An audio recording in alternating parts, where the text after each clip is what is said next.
Hey guys, welcome to The Last Hike. And you won't believe what Sedona, Arizona did to a couple who called park rangers overpaid babysitters. They had TikTok and the confidence for one of the deadliest canyons in the country. And what the relentless June heat did to them is the kind of story that turns casual hikers into obsessive planners. It was June 27, 2020 in Sedona, Arizona, on a stretch of land called the West Fork Trail, when two young people set out for what they thought would be an easy afternoon hike to a swimming hole they had seen on TikTok. There was no single moment where the universe just decided these two were doomed. They walked themselves there, decision by decision, joke by joke. What makes this case so useful to talk about in a strange way is exactly how ordinary the setup was. This wasn't some extreme expedition. It wasn't a technical climb or a backcountry route requiring permits and gear lists. It was a popular, well-known trail near a tourist town, the kind of place thousands of people visit safely every single year. That's part of why this story spread the way it did once the details came out. People could picture themselves doing the same thing, going on the same kind of casual day trip, and that made the ending hit a lot closer to home for a lot of listeners. The two people at the center of this story were Jacob Soverall, 24 years old, a forklift operator at a warehouse, and his girlfriend, Briar Moreno, who went by Bri, 22 years old, a receptionist at a dental office. From what investigators and people who knew them described, Jacob was the competitive type. He hated being told what to do, and he had a reputation among friends for treating warning labels and safety signs as something that existed purely so companies could avoid getting sued, not because the warnings were actually true. Bri, on the other hand, spent a huge amount of her free time on TikTok, constantly saving travel and nature videos. She had developed this belief that social media was basically a backdoor into secret places that locals supposedly didn't want tourists to find. Neither of them had any real hiking background. Their experience came from short, paved nature trails near where they lived, nothing that would have prepared them for a canyon trail in the Arizona heat.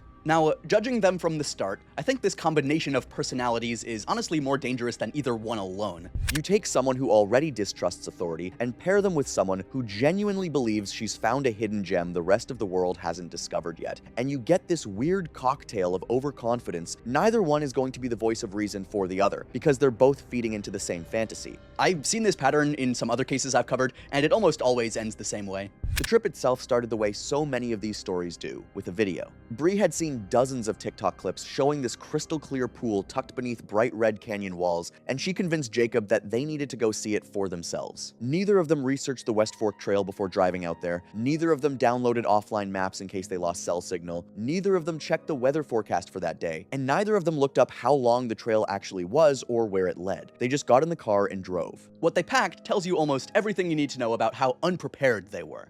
Each of them brought a single 20-ounce bottle of water, which honestly wouldn't be enough for a brisk walk around a neighborhood on a hot day, let alone a canyon hike. They brought a bag of chips, a phone power bank, a selfie stick, a Bluetooth speaker, and a pair of flip-flops stuffed in a backpack so they could swim once they reached the pool from the video. There were no electrolyte drinks, no hats, no emergency supplies of any kind, no first aid kit, no extra layers, nothing. When you actually lay out that list item by item, it almost reads like a checklist for a backyard party rather than a hike through a desert canyon. A speaker for music, a stick for taking pictures, snacks meant for casual snacking rather than sustained energy. Not one item on that list was chosen with the actual environment in mind. It was chosen entirely around the experience they imagined they were about to have, which was a quick, scenic, social media-friendly outing, not a physically demanding trek through exposed terrain in triple-digit heat. And if you think that's crazy, wait until you see what they brought with them. A Bluetooth speaker and a selfie stick made the cut, but electrolyte packets and a hat didn't even come up as an afterthought. This wasn't a hike to them, it was a content trip. The entire purpose of the day was built around capturing footage, not around actually surviving the terrain they were about to walk into. And I think that's a mindset a lot of people fall into now without even realizing it. You're not planning a hike. You're planning a video, and the actual physical reality of the desert just doesn't factor into the planning at all. Before they even stepped onto the trail, there was a moment in the parking lot that, in hindsight, basically wrote the headline for this whole story. A retired couple was nearby and overheard Bri telling Jacob that the warning signs posted near the trailhead were meant for old people, not for someone like her. She said this while laughing and pointing toward the safety board that listed heat warnings and trail information. Around the same time, Jacob noticed a park ranger talking with another group of hikers nearby, and he made a comment dismissing rangers as basically paid babysitters. The retired couple later told investigators they remembered both comments clearly, mostly because they found them so rude and dismissive at the time. I think that exchange is almost too on the nose, the kind of thing that you'd roll your eyes at if it showed up in a movie script because it feels too convenient. But it happened in real life, witnessed by strangers who had no reason to make it up, and it happened minutes before two people walked into a canyon and never came back out alive. There's something almost eerie about how casually dismissive both of them were toward the exact systems designed to keep people like them safe. The first section of the West Fork Trail is maintained, shaded by canyon walls and tree cover, and runs alongside a cool creek. By all accounts, this part of the hike felt easy. The temperature was manageable, the path was clear, and nothing about it suggested any kind of danger. But here's the problem with an easy start. It builds a false sense of confidence. Because the hike felt effortless in those first sections, Jacob and Bree became even more sure of themselves, more convinced that whatever lay ahead would be just as manageable. Before you make the same mistake they did, I'll have you know that this is one of the most underrated dangers in outdoor recreation. A trail that eases you in gently doesn't warn you about what's coming later, it just lulls you into believing the entire experience is going to feel the same way it does in those first 15 or 20 minutes. People don't usually get hurt on the hardest, most obviously dangerous parts of a trail because those parts trigger a kind of natural caution. It's the deceptively easy stretches that quietly set people up to underestimate everything that follows. They stopped repeatedly along this shaded stretch to film TikTok clips, even though neither of them had any real plan to post the footage professionally or build any kind of platform around it. It was just something to do, a habit baked into how they experienced anything scenic. Bri kept replaying one particular saved video on her phone, the one showing the secluded swimming pool that had started this whole trip. Every so often she would tell Jacob they were almost there, even though the video itself never once mentioned how far into the canyon that pool actually was. This is where I have to bring up something that bothers me about a lot of viral travel content. These videos almost never include the actual difficulty of getting somewhere. No mileage, no elevation, no warning about exposure to heat, nothing about how the trail conditions change once you're an hour in. It's all the destination and none of the journey, and that gives people a wildly distorted sense of what they're walking into. Bree wasn't necessarily being reckless on purpose. She had consumed dozens of clips that made this look easy and quick, and there was nothing in her information diet correcting that impression. Not long after, a family with two young children passed them heading the opposite direction. The father gave them a piece of practical advice, suggesting they turn back before noon, because temperatures would rise sharply once hikers left the deepest shade and spent more time in the exposed sections beyond the maintained trail. Jacob brushed this off, responding with a joke about not trying to speedrun retirement, implying they had plenty of time and energy left. The family continued on their way, and the father later told investigators that the couple had seemed annoyed by any advice offered to them, as if being warned was somehow an insult rather than a kindness. There's a difference between ignoring a warning because you didn't hear it clearly and ignoring a warning because you're irritated that someone offered it in the first place. The second one suggests a mindset where any caution from a stranger feels like a personal attack on your competence. And once you're in that headspace, you're not just ignoring information, you're actively rejecting help that's being handed to you for free by people who have nothing to gain from lying. Eventually, the maintained section of the West Fork Trail came to its official end. There was no swimming hole in sight, nothing matching what Bree had seen online. Instead of treating this as a sign they had misjudged the location or distance, Bree became convinced the pool from the video was just a little farther ahead. They noticed faint unofficial footpaths continuing past the maintained trail, and because those paths looked well used, they assumed that meant they were heading in the right direction. This is the first real fork in the road, both literally and figuratively, and it's the first bad decision that investigators later flagged as a turning point. Instead of pulling out a map, checking trail information, or simply accepting that the official trail had ended for a reason, they followed random footprints into unmarked terrain. Several of these social trails split off in different directions, and rather than stopping to think it through, they simply picked whichever path had the freshest looking footprints or the clearest opening through the brush. Each choice took them farther from the maintained trail and farther from any kind of safety net. I think it's easy to listen to this and assume you'd never make the same mistake, but unofficial trails exist precisely because they look convincing.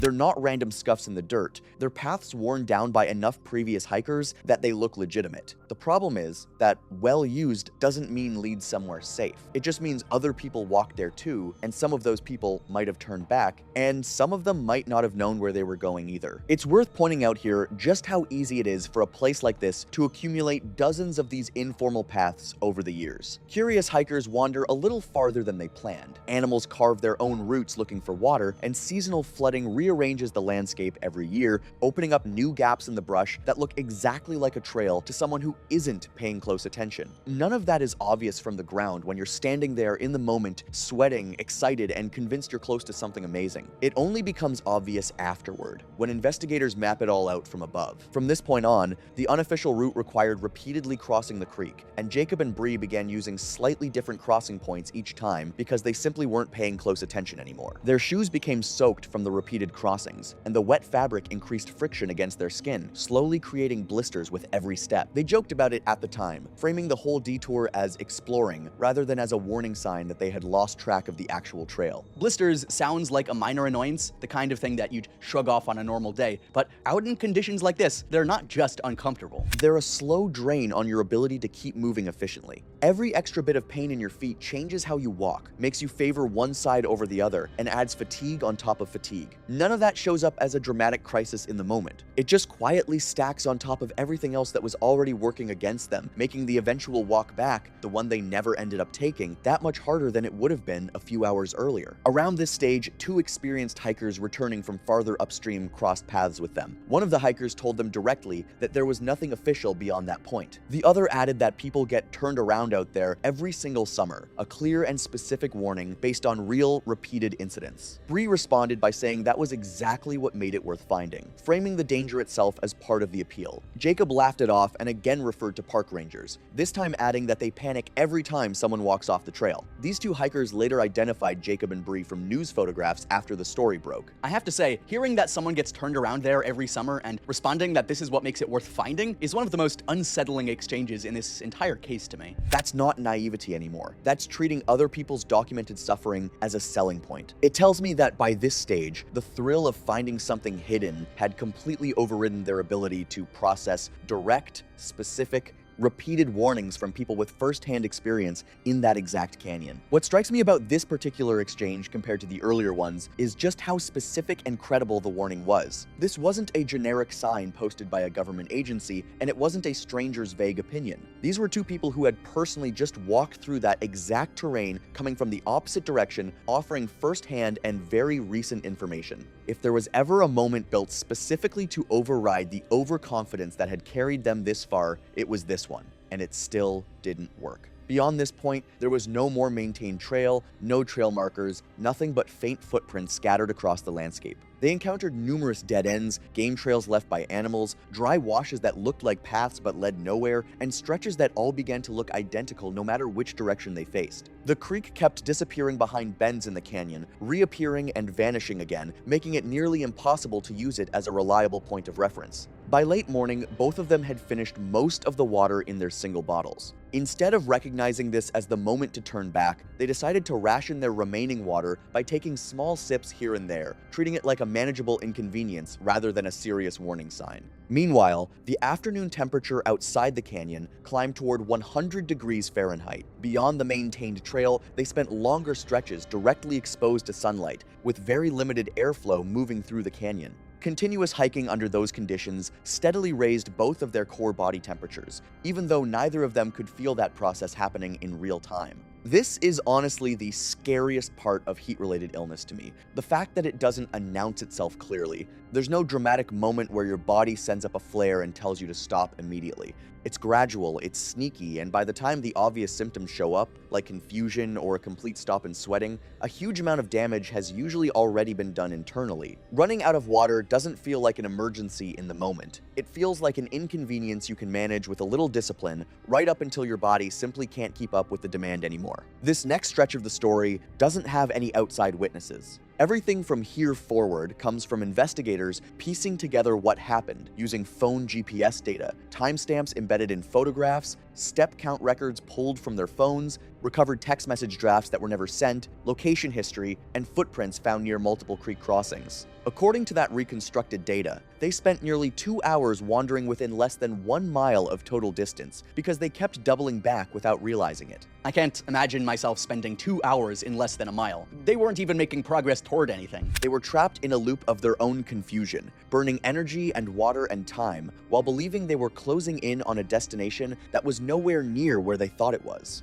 Even though their phones still had battery remaining, they avoided opening any mapping apps, partly because they wanted to preserve battery life for filming, and partly because they assumed they could navigate from memory alone.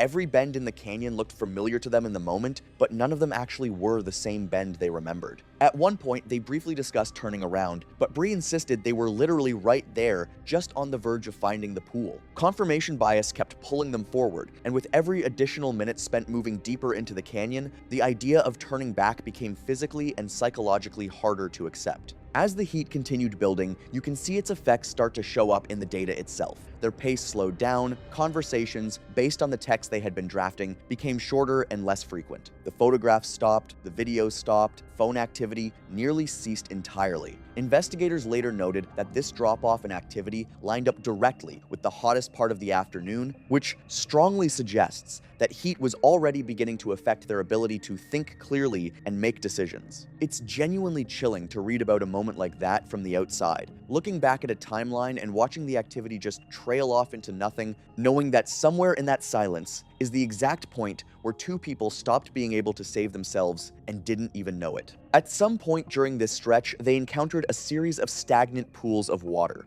Instead of recognizing this as a clear sign that they had wandered away from the main travel corridor and away from any reliable water source, they convinced themselves this meant they were close to the swimming hole from the TikTok video. So they kept going deeper into the canyon, chasing a destination that, as far as anyone can tell, may never have actually existed in the location they thought it did. Physically, things were falling apart by now. Jacob developed painful leg cramps, a classic sign of dehydration and electrolyte loss. Bri complained of dizziness. Both of them began sweating less, even though they were still exerting themselves, which is one of the more dangerous signs of heat stroke, because it means the body's cooling system is starting to fail. Their skin grew increasingly hot to the touch, and their movements slowed noticeably. They repeatedly stopped in whatever patches of shade they could find, believing that a few minutes of rest would be enough to reset everything and let them continue on. Instead, their core body temperatures kept climbing the entire time. Whenever people hear symptoms like cramps and dizziness, I understand that it's easy to assume that those are early warning signs with plenty of time to spare. By the point your body stops sweating properly in extreme heat, you're already deep into a medical emergency, not approaching the edge of one.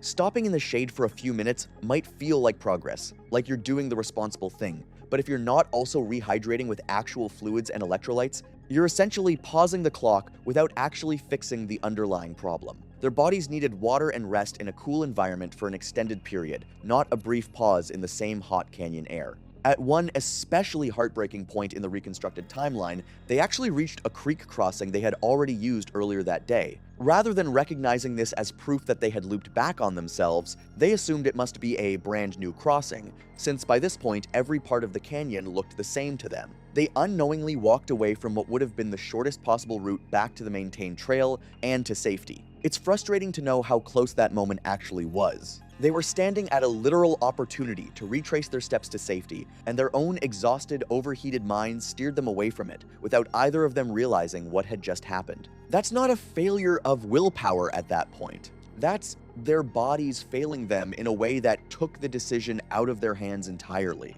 As the day wore on, the phone location updates became increasingly sparse, as the devices entered low power mode and lost reliable satellite signal beneath the canyon walls. The very last photograph recovered from their phones showed nothing but a plain canyon wall, with no identifiable trail or landmark visible anywhere in the frame. No further movement was recorded after that point. Investigators ultimately concluded that both Jacob and Bree became incapable of making rational navigation decisions due to severe dehydration combined with exertional heat stroke, meaning their bodies had essentially shut down their ability to think their way back out. A family member reported them missing after they failed to return home that evening, and search teams assembled at sunrise the next morning. Search and rescue personnel eventually located both of them approximately 3 miles beyond the official end of the maintained West Fork Trail. Their backpacks were found with the chips still untouched inside. The flip-flops they had packed for swimming were never worn. The water bottles recovered nearby were nearly empty, just like the data had suggested they would be. To me, those untouched items hit harder than almost anything else, because you can immediately picture the normal day that they thought they were going to have. There's something almost cruel about those untouched chips and unused flip-flops. They're small, ordinary objects that were supposed to be part of a fun, relaxed afternoon, and instead they just sat there in the heat as evidence of a day that never went the way it was supposed to. Investigators ultimately concluded that both deaths resulted from environmental heat exposure, complicated by exertional heat stroke and dehydration,